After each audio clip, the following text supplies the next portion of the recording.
दशमस्कन्धः अथ 82तमोऽध्यायः 82nd chapter from श्लोका 11. ददुस्वन्नं द्विजाग्रेभ्यः कृष्णेनो भक्तिरस्त्विति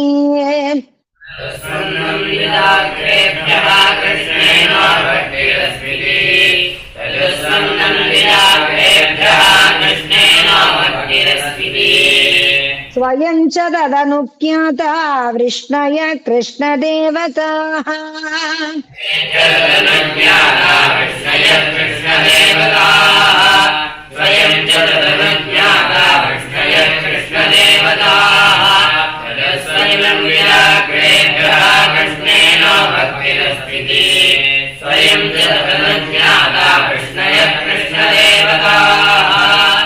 भुक्त्वोपविविशुकामं स्निग्धच्छायां कृपाङ्घ्रिषु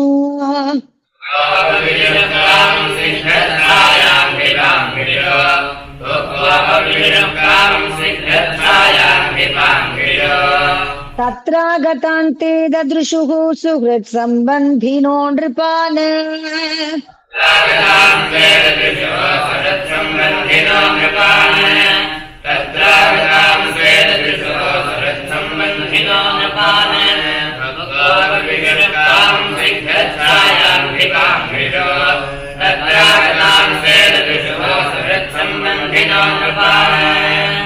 मत्स्योषी नरकौसल्य विदर्भ कुरु सृञ्जयान्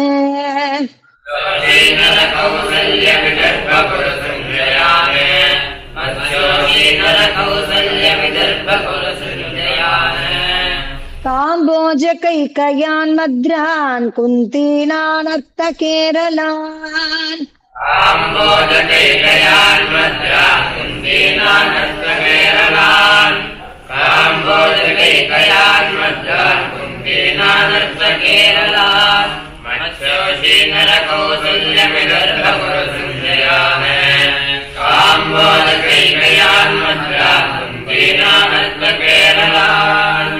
अन्यान् चैवात्मपक्षीयान् परांश्च शतशो नृप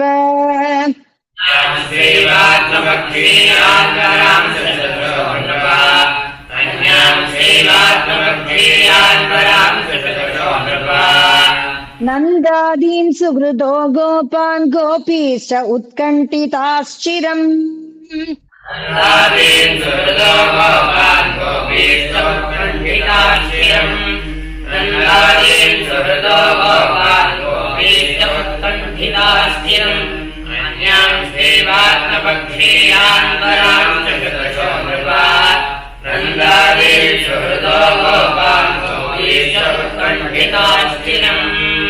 अन्योन्य संदर्शन हर्षरंघसा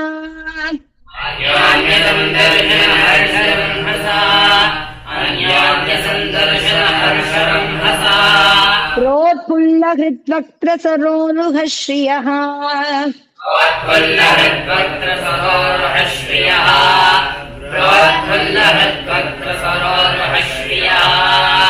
आश्लिष्य गाढं नयनैः स्रवज्जला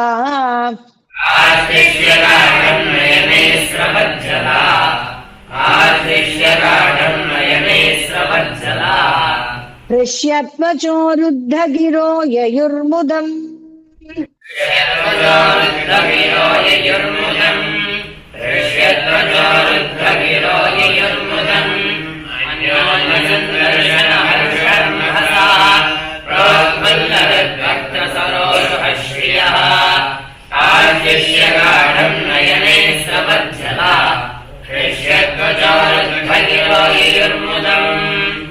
प्रियश्च संवीक्ष्य मितोति सौहृदस्मितामलापाङ्गदृशो भिरे भिरे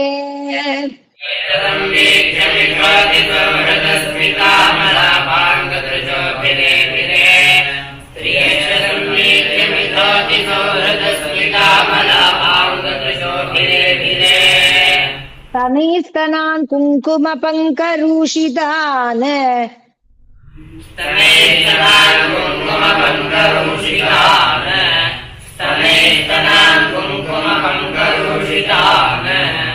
निहत्य दोर्भिः प्रणयाश्रुलोचनाः प्रणयाश्रुलोचनाः निहत्यगोर्भिप्रणयाश्रुलोचनाः प्रियश्वसंवीक्ष्यमिथोति सौहृदस्मितामलापाङ्गदृशोभिरे स्तनेस्तनात् कुङ्कुमपङ्कदूषिताः प्रणयाश्रुलोचनाः ततोऽभिवाद्यते वृद्धान्यविष्टैरभिवादिताः अभिवाद्यते वृद्धान्यविष्टैरभिवादिताः ततोऽभिवाद्यते वृद्धान्यविष्टैरभिवादिताः स्वागतं कुशलं पृष्ट्वा चक्रुकृष्टकथामितः स्वागतं कुशलं पृष्ट्वा चक्रुकृष्टकथामितः स्वागतं कुशलं पृष्ट्वा चक्रुकृष्टकथामितः ततोऽभिवाद्यते वृद्धान्यविष्टैरभिवादिताः स्वागतं कुशलं पृष्ट्वा चक्रुकृष्टकथामितः वृता भ्रातॄन् स्वश्रीर्वीक्ष्य तत्पुत्रान् पितरावपि भ्रातॄन् स्वश्रीर्वीक्ष्य तत्पुत्रान् पितरावपि भ्रातॄन् स्वश्रीर्वीक्ष्य तत्पुत्रान् पितरावपि भ्रातृपत्नीन् मुकुन्दं च जहौ सङ्कथया शुचः भ्रातृपत्नीन् मुकुन्दं च जहौ सङ्कथया शुचः भ्रातृपत्नीन् मुकुन्दं च जहौ सङ्कथया शुचः भ्रातॄन् स्वश्रीर्वीक्ष्य तत्पुत्रान् पितरावपि भ्रातृपत्नीन् मुकुन्दं च जहौ सङ्कथया शुचः कुन्त्य उवाच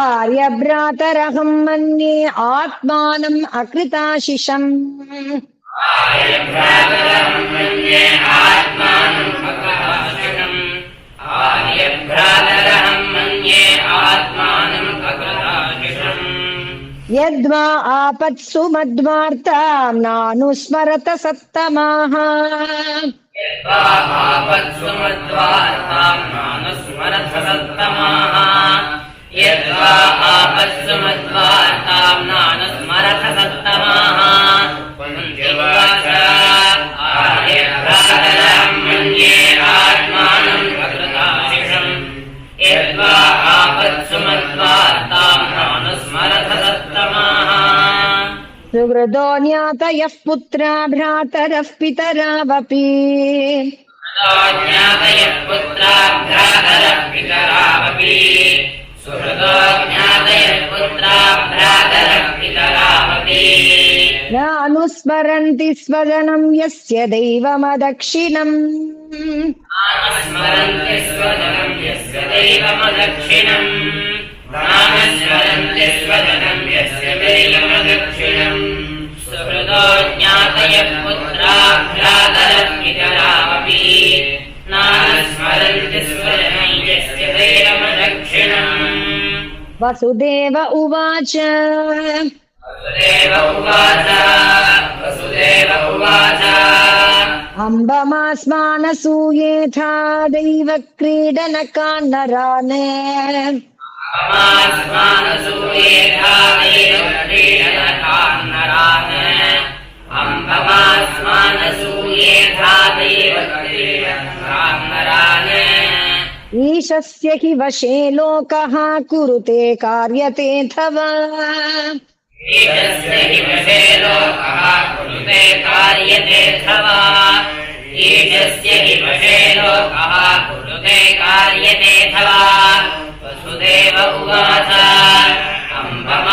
अम्बमास्मानसूयेथा दैवक्रीडनकान्नरान् ईशस्य हि वशे लोकः कुरुते कार्यतेऽथवा कंसः प्रतापिता सर्वे वयं याता दिशं दिशम् प्रतापिताः सर्वे वयं याता दिशं दिशम् कंसः प्रतापिताः सर्वे वयं याता दिशं दिशम् एतर्ह्येव पुनस्थानं दैवेन आसादिता स्वसः एतद्येव पुनस्थानं दैवेन आसादिता स्वसः एतद्येव पुनस्थानं दैवेन आसादिता स्वसः सर्वे वैयातादिशं दिशाम् एतैरेव पुनस्थानं देवेन आसादिता स्वसः। श्रीशुक उवाच श्रीशुक उवाच वसुदेव उग्रसेनाध्यैर्यदुभिस्ते अर्चिता नृपाः।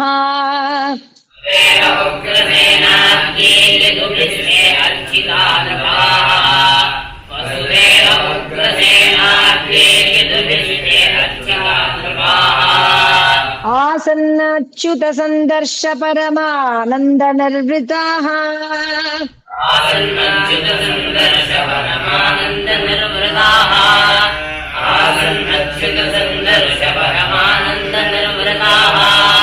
श्रीशुक उवाच वसुदेव उग्रसेनाद्यैर्यदुभिस्ते अर्चिता नृपाः आसन्नच्युत सन्दर्श परमानन्द निर्वृताः। भीष्मो द्रोणोऽम्बिका पुत्रः गान्धारी ससुता तथा। भीष्मो द्रोणोऽम्बिका पुत्रः गान्धारी ससुता तथा। भीष्मो द्रोणोऽम्बिका पुत्रः गान्धारी ससुता तथा। तदाराः पाण्डवा कुन्ती सिञ्जयो विदुरकृपः। पाण्डवा कुन्ती सञ्जयो विदुरकृपः। सदा पाण्डवा कुन्ती सञ्जयो विदुरकृपः। भीष्मो द्रोणोऽम्बिका पुत्रः गान्धारी ससुता तथा। सदा पाण्डवा कुन्ती सञ्जयो विदुरकृपः। कुन्ती भोजो विराटश्च भीष्मको नग्नजिन्महान्। भोजो विराटश्च भीष्मको नग्नजिन्महान्। कुन्ती भोजो विराटश्च भीष्मको नग्नजिन्महान्। पुरुजितृपदः शल्यः दृष्टकेतुः सकाशिराट्। पुरुजितृपदः शल्यः दृष्टकेतुः सकाशिराट्। पुरुजितृपदः शल्यः दृष्टकेतुः सकाशिराट्। कुन्ती भोजो विराटश्च भीष्मको नग्नजिन्महान्। पुरुजितृपदः शल्यः दृष्टकेतुः सकाशिराट्। दमघोषो विशालाक्षो मैथिलो मद्रकेकयो। घोषो विशालाक्षो मैथिलो मद्रकेकयो। दमघोषो विशालाक्षो मैथिलो मद्रकेकयो। युधामन्युः सुशर्मा च ससुता बाक्लिकादयः। युधामन्युः सुशर्मा च ससुता बाक्लिकादयः। युधामन्युः सुशर्मा च ससुता बाक्लिकादयः। दमघोषो विशालाक्षो मैथिलो मद्रकेकयो। युधामन्युः सुशर्मा च ससुता बाक्लिकादयः। राजानो ये च राजेन्द्र युधिष्ठिरमनुव्रताः। राजानो ये च राजेन्द्र युधिष्ठिरमनुव्रताः। राजानो ये च राजेन्द्र युधिष्ठिरमनुव्रताः। श्रीनिकेतं वपुः शौरेः सस्त्रीकं वीक्ष्य विस्मिताः। श्रीनिकेतं वपुः शौरेः सस्त्रीकं वीक्ष्य विस्मिताः। श्रीनिकेतं वपुः शौरेः सस्त्रीकं वीक्ष्य विस्मिताः। राजानो ये च राजेन्द्र युधिष्ठिरमनुव्रताः। श्रीनिकेतं वपुः शौरेः सस्त्रीकं वीक्ष्य विस्मिताः। अथ ते रामकृष्णाभ्यां सम्यक् प्राप्त समर्हणाः। रामकृष्णाभ्यां सम्यक् प्राप्त समर्हणाः। अथ ते रामकृष्णाभ्यां सम्यक् प्राप्त समर्हणाः। प्रशंसुर्मुदा युक्ता वृष्णीन् कृष्णपरिग्रहान्। प्रशंसुर्मुदा युक्ता वृष्णीन् कृष्णपरिग्रहान्। प्रशंसुर्मुदा युक्ता वृष्णीन् कृष्णपरिग्रहान्। अथ ते रामकृष्णाभ्यां सम्यक् प्राप्त समर्हणाः। प्रशंसुर्मुदा युक्ता वृष्णीन् कृष्णपरिग्रहान्।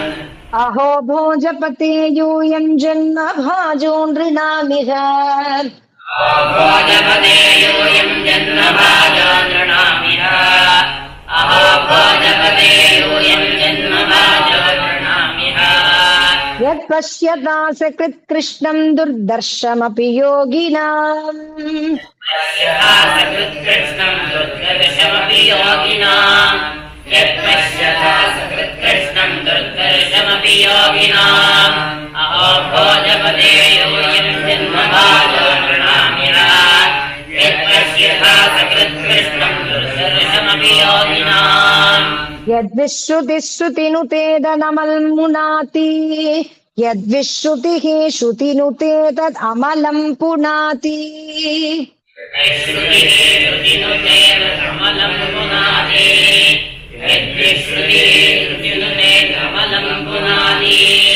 पादावली जनपयश्च वचश्च शास्त्रम्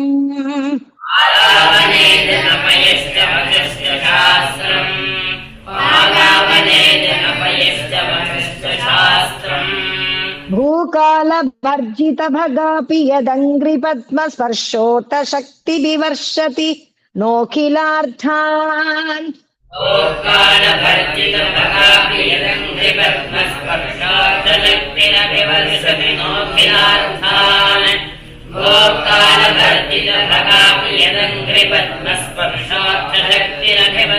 नोखिलार्थान् यद्विश्रुतिः श्रुतिनुते अमलं पुनाति पादावने जनपयश्च वचश्च शास्त्रम् भोकालभर्जितभगापि यदङ्घ्रिपद्मस्पर्शात् शक्तिरभिवर्षति नोखिलार्थान् तद्दर्शनस्पर्शनानुपत प्रजल्पशय्यासनाशन सयौन स पिण्डबन्धः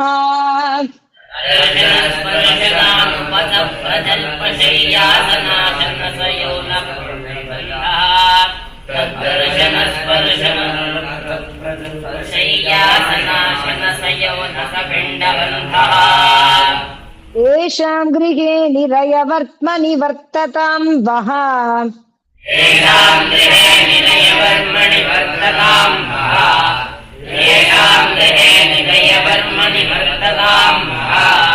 स्वर्गापवर्गविरम स्वयमास विष्णुः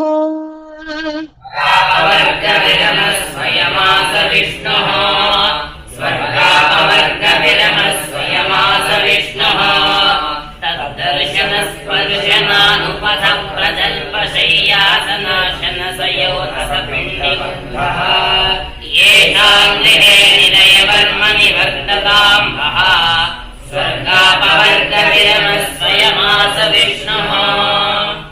श्रीशुक उवाच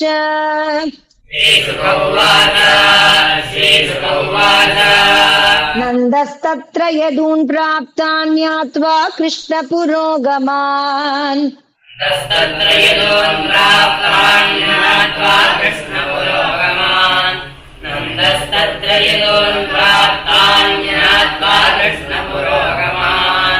तत्रागमद्वृतो गोपैः अनस्थार्तैर्दृदीक्षया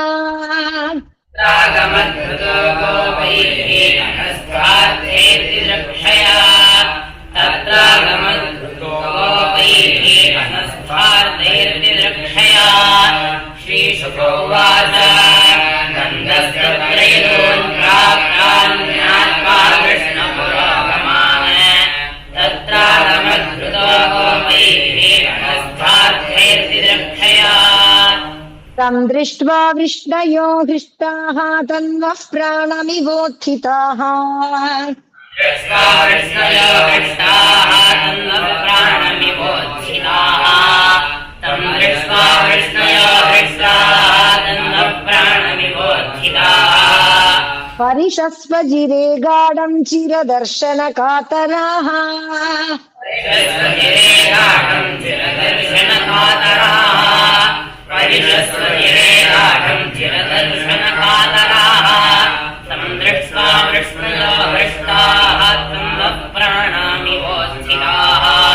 परिशस्वजिरे गाढं चिरदर्शनकातराः वसुदेवः परिष्वज्य सम्प्रीतः प्रेम विह्वलः वसुदेवः परिष्वज्य सम्प्रीतः प्रेम विह्वलः वसुदेवः परिष्वज्य सम्प्रीतः प्रेम विह्वलः स्मरन् कंसकृतान् क्लेशान् पुत्रन्यासं च गोकुले स्मरन् कंसकृतान् क्लेशान् पुत्रन्यासं च गोकुले स्मरन् कंसकृतान् क्लेशान् पुत्रन्यासं च गोकुले वसुदेवः परिष्वज्य सम्प्रीतः प्रेम विह्वलः स्मरन् कंसकृतान् क्लेशान् पुत्रन्यासं च गोकुले कृष्णरामं परिष्वज्य पितरौ अभिवाद्य च रामो परिष्वज्य पितरौ अभिवाद्य च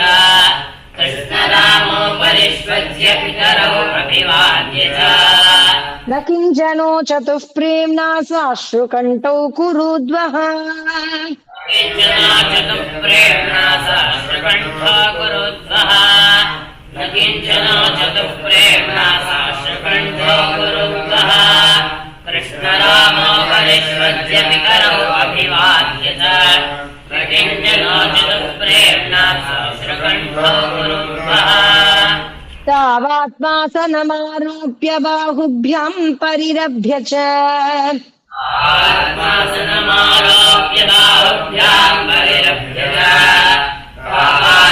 आत्मासनमारोप्य बाहुभ्यां परिरभ्य च यशोदा च महाभागा सुतौ विजहतुः शुचः यशोदा च महाभागा सुतौ विजहतुः शुचः यशोदा च महाभागा सुतौ विजहतुः शुचः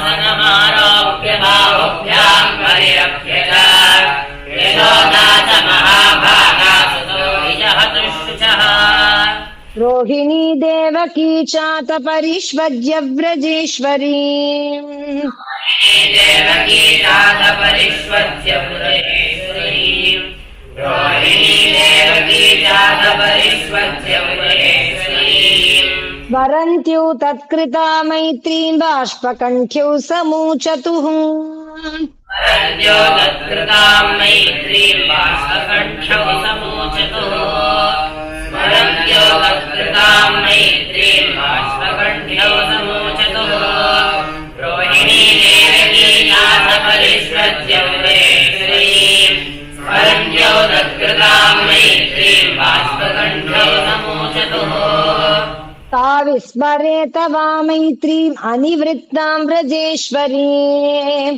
विस्मरेत वां मैत्रीं अनिवृत्तां व्रजेश्वरीम् विस्मरेत वां मैत्रीं अनिवृत्तां व्रजेश्वरीम् अवाप्याप्यैन्द्रमैश्वर्यं यस्यानेह प्रति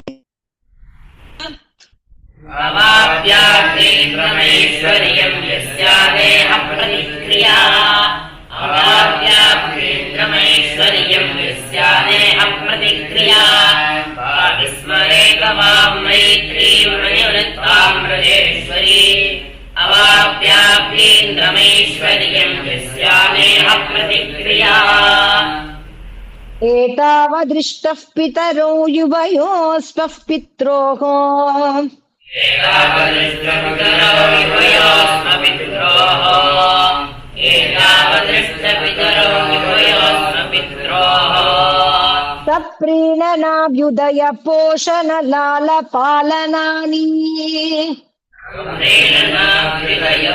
सम्प्रेणनाभ्युदयपोषणपालनानि सम्प्रेणनाभ्युदयपोषणपालनानि प्राप्योषतुर्भवति पक्षः यद्वदक्ष्णोः प्राप्योषतुर्भवति पक्ष्णः यद्वदक्ष्णोः प्राप्योषतुर्भवति पक्ष्णः यद्वदक्ष्णोः न्यस्तावकुत्र च भयो न सतां परस्वः यावकुत्र च भयो न सतां परस्वः यस्तावकुत्र च भयो न सतां परस्वः एतावदृष्टपितरो युवयोस्मपित्रोः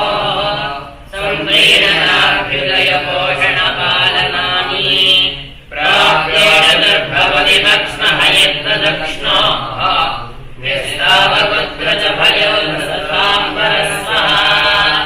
श्रीशुक उवाच श्रीशुक उवाच श्रीशुक उवाच गोप्यश्च कृष्णमुपलभ्य चिरादभीष्टम् गोप्यस्य कृष्णमुपलभ्य चिरादभीष्टम् गोप्यस्य कृष्णमुपलभ्य चिरादभीष्टम् यत्प्रेक्षणे दृशिषु पक्ष्पकृतं शपन्ति प्रेक्षणे दृष्टिपक्षकृतं शपन्ति यत्प्रेक्षणे दृष्टिपक्षकृतं शपन्ति दृग्बिर्हृदि कृतमलं परिरभ्य सर्वाः कृतमलं परिरभ्य सर्वाः कृतमलं परिरभ्य सर्वाः तद्भावमापुररपि नित्ययुजां दुरापम् भावमापुरविनित्ययुजां दुरापम् तद्भावमापुरविनित्ययुजां दुरापम् श्रीशुक उवाच गोप्यस्य कृष्णमुपलभ्य चिरादभीष्टम् यत्प्रेक्षणे दृशिषु पक्ष्मकृतं शपन्ति कृतमलं परिरभ्य सर्वाः तद्भावमापुरविनित्ययुजां दुरापम् भगवान् तान् तथा भूता विविक्त उपसङ्गतः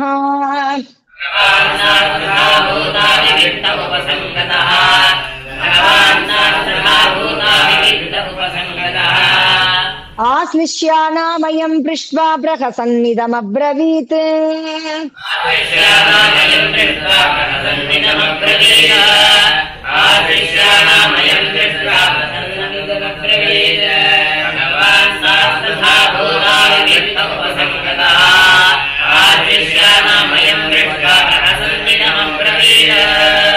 अपि स्मरत नः सख्यः स्वानामर्थचिकीर्षया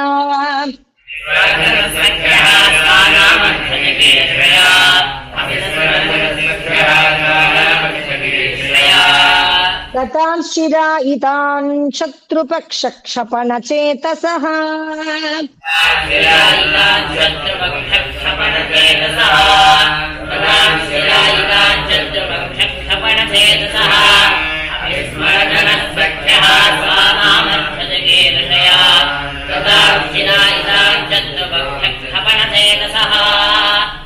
अप्यवध्यायथास्मान् स्विद् अकृतज्ञा विशङ्कया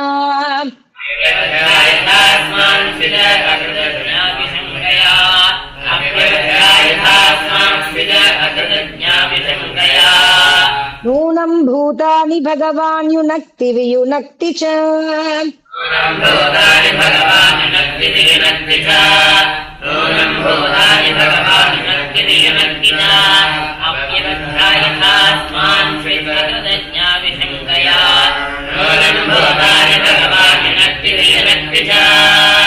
वायुर्यथा घनानीकं तृणं तूलं रजांसि च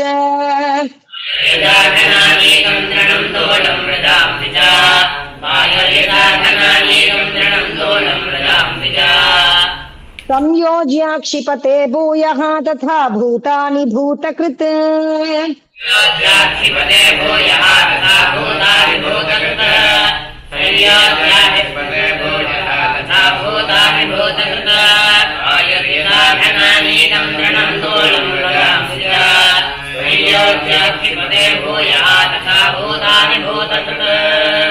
मयि भक्तिर्हि भूतानाम् अमृतत्वाय कल्पते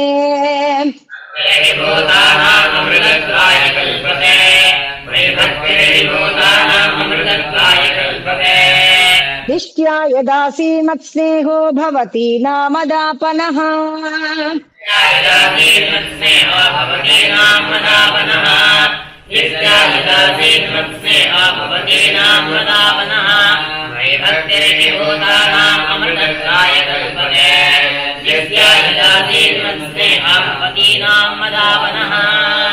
अयं हि सर्वभूतानाम् आदिरन्तोऽन्तरं बहिः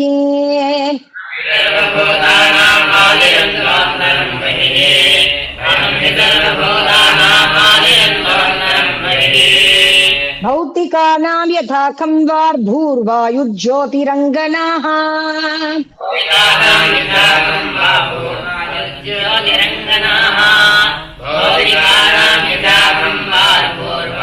ज्योतिरङ्गनाः अहं हि सर्वभूतानाम् आदिरन्तोऽन्तरं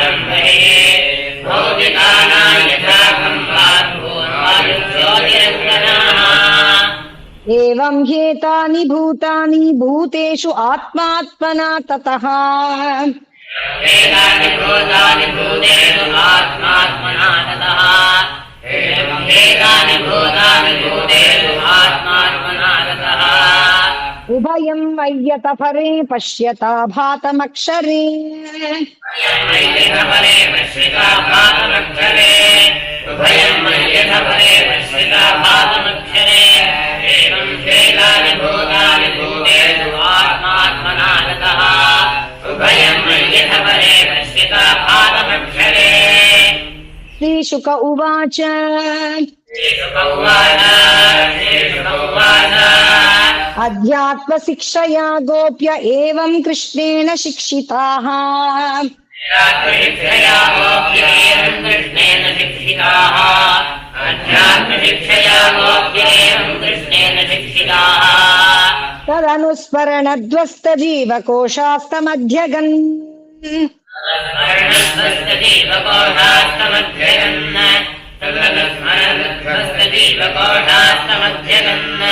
श्रीशुक उवाच अध्यात्मशिक्षया गोप्येवं कृष्णेन शिक्षिताः तदनुस्मरणध्वस्तजीवकोशास्तमध्यगन् आहुश्च ते नलिननाभपदारविन्दम्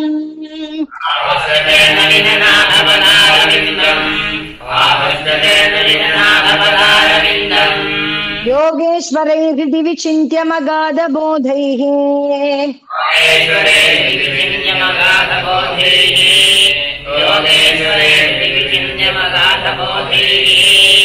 संसारकूपपतितोत्तरणावलम्बम्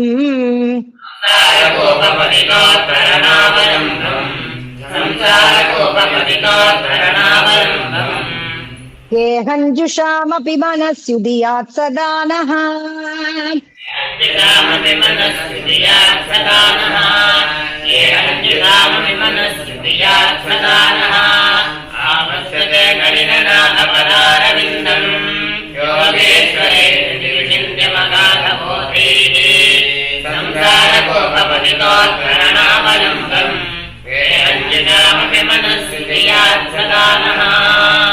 इति श्रीमद्भागवते महापुराणे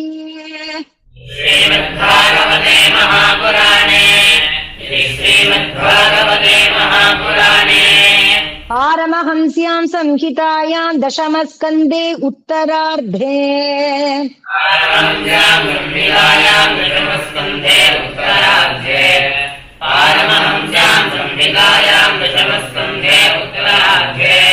वृष्टिगोपसङ्गमो नाम द्व्यशीतितमोऽध्यायः